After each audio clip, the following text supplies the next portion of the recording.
Andy Lipow with us right now, the Lipow Oil Associates president, I should say, but he's an uncanny read of the oil markets. And I noticed oil's up now over $70, so we're back to where we were, in the middle of the summer. What's going on, Andy? Well, the latest is the after effects from Hurricane Ida, where here it is 2 weeks later, we still have 50% of the U.S. Gulf of Mexico production still shut in, which is about 900,000 barrels a day. Andy, I'd be curious to get your take on, would we be in this situation we are with oil where we're, kind of begging OPEC to keep ramping up production, kind of beholden to these OPEC plus countries, had we just kept the production we were doing in the early part of the year going? I'm not taking anything against wind and solar and all that. Do that if you want, but not at the expense of stymieing our own production, which had made us quite energy independent. What do you think?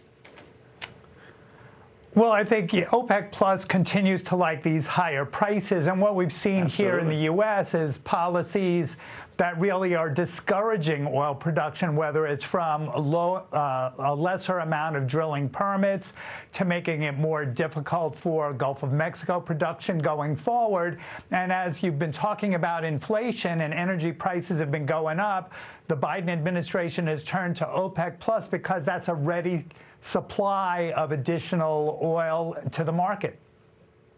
Do you think that the demand, I've talked to some experts who worry about, waning, consumer experiences, sentiment, early retail sales figures, maybe tired of paying these high prices at grocery stores and what have you, that they're going to slow down. And so that demand for oil begins to slow down. What do you think of that? Well, I think oil demand here in the United States has basically peaked. It's really baked in that most of the consumers, it's very difficult for them to cut their use of energy, especially gasoline, unless they're staying at home.